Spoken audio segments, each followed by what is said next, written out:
The PMP certification just adds a whole new level of confidence to your existing skill set. It opens your aperture to consider careers and industries that maybe you'd never thought about before. And as you look at some of these job recs, it flat out says PMP preferred or required. And before, that's just a shut door. Now it's like, the sky's kind of open as to what you can do.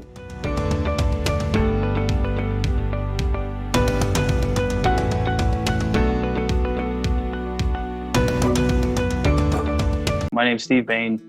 Was a commissioned officer in the Army for 9 years, was a Chinook helicopter pilot. I got out in 2016 and transitioned into the aerospace defense field here in Huntsville, Alabama. My current role is I'm a project lead.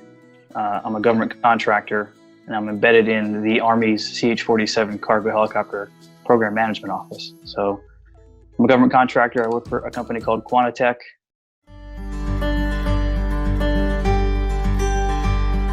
So I got out in 2016, like I had mentioned, and I really wanted to get some professional capital and credibility.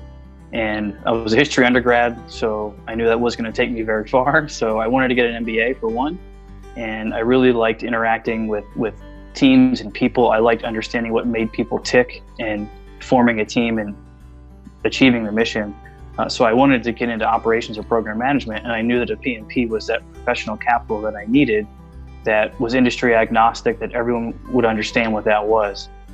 So that was my motivation to pursue both the MBA and the PMP. I did both through Syracuse University. I did them both at the same time.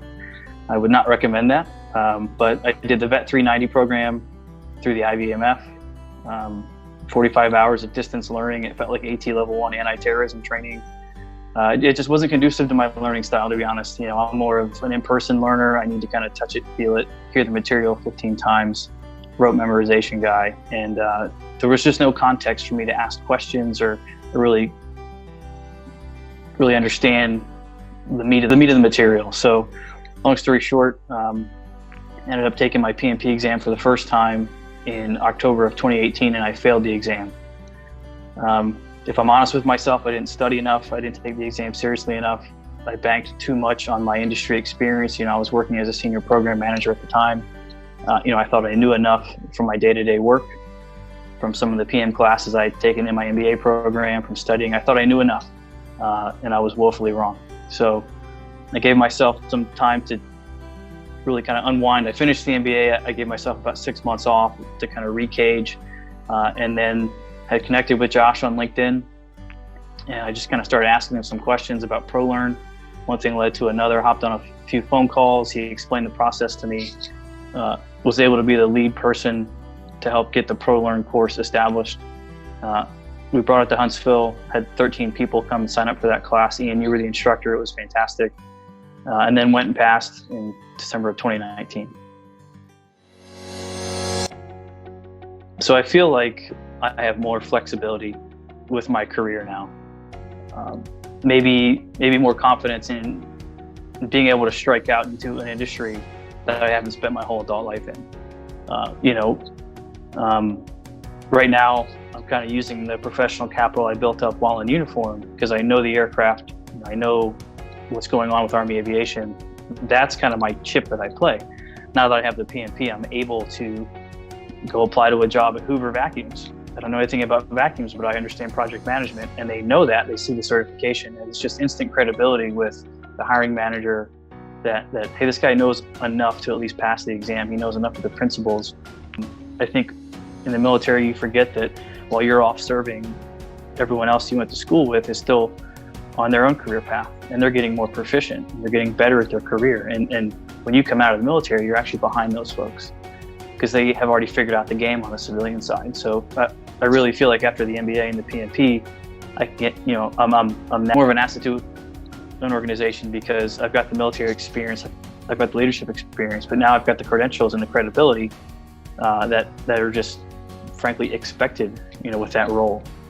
I stepped into my first role out of the military. It was purely luck. It was purely networking. I didn't know what profit and loss was. I didn't know the various kinds of contracts. It was pure happenstance where they took me on in mentor-mentee role. It was kind of that dream scenario for a transition. I know not everyone has that opportunity, but looking back on what I didn't know at the time, I'm flabbergasted they hired me. and I just want to make right on the faith that those people put in me, that this wasn't a bad decision to enter this field. And I just think the PMP helps solidify all those hard skills you need. And then when you put them in touch with those soft skills you have, you're almost unstoppable. It's just reminded me to stay humble. It's the minute you think you have it figured out, you don't. So it was a good cup of humble tea, or a good slice of humble pie, whatever you want to say. But it's made me realize that if this is what I want to call my profession, if I want to be labeled as a project manager, I need to put the work in to really understand the backbone of what that is, the terms, the processes, the groups, the whole 9 yards, to be able to call myself a project manager and then go market myself as such. So it's really been pretty gratifying as I transition out of the Army, thinking I want the MBA, I want the PMP, I want to be put in charge of programs and given the opportunity to learn and grow, fail, but also learn from that failure and succeed. And it's been really important.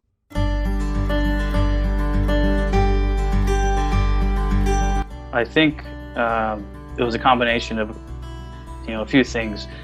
Truth be told, you guys were the first people that I really researched, but I was so blown away by the transparency and the undeniable drive you guys have just to help people. I mean, you were practically throwing the resources at me, asking for nothing in return, saying, look, man, if you want it, here it is. We can move on to the next step. If not, we're happy to connect you or recommend other people.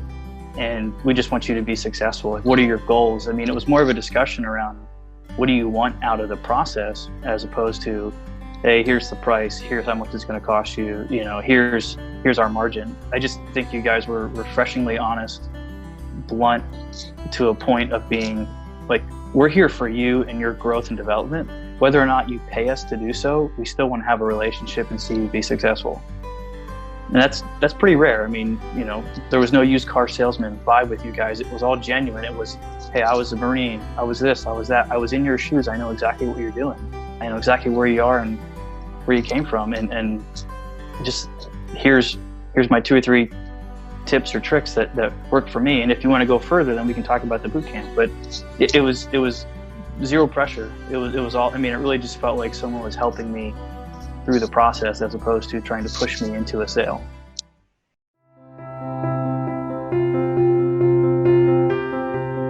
It's not fake, it's not tongue-in-cheek. You are invested in the success of your students.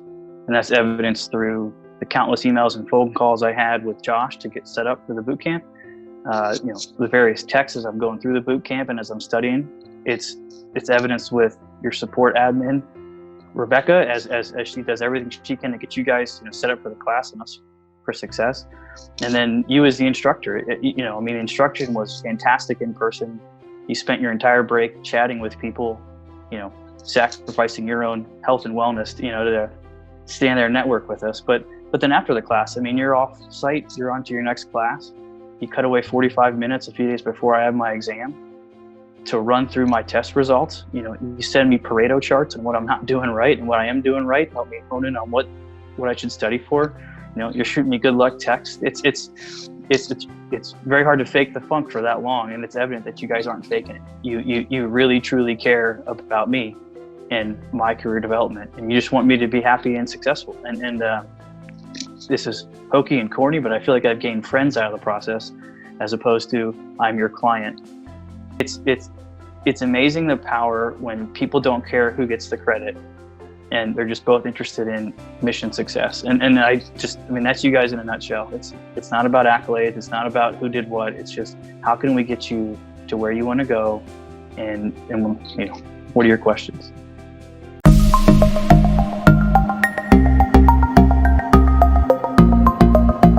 This is not your average test. This is going to take serious commitment. Some people can do it on their own. I needed to have my hand held a little bit.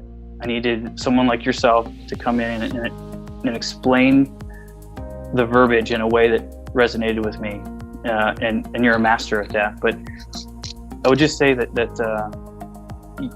you're better than you think you are. So if you have any doubts about if I'm qualified to take this exam, trust me, you are. You have the experience. Things you don't even know that were a project when you're in the military, you've led them and you've crushed them. So it's not a matter of qualifications to get through the application process. It's a matter of how much do you want it and how much time are you willing to commit to the suck to get through the study process, to get into the exam, and as Ian would say, smoke check it. But I just make sure that you're not taking it for granted. It's harder than it sounds. I mean, I know there's horror stories and everyone says it's really hard. It's a serious commitment. If you half-ass through the process, you're not going to pass it. It's not like you get a ribbon for just coming out on the PMP exam. The PMP certification just adds a whole new level of confidence to your existing skill set. It opens your aperture to consider careers and industries that maybe you'd never thought about before. And as you look at some of these job recs, it flat out says PMP preferred or required. And before, that's just a shut door. Now it's like, the sky's kind of open as to what you can do.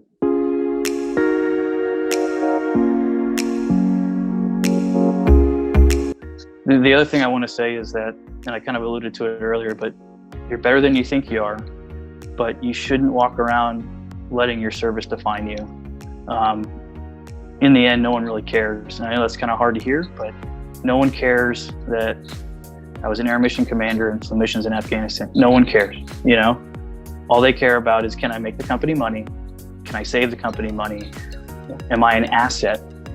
It's not about, so there I was upside down with air medals dangling in Afghanistan. It's about, can you save us money? Can you make us money? And can you lead our people effectively? So you should be proud of your service, but don't let it define you, because that's only just a small chapter in your book. And that's kind of preachy, but it's a hard pill to swallow for people. One of my first mentors, this was in industry, it's not, in the government sphere, but he said you have about a two-week grace period.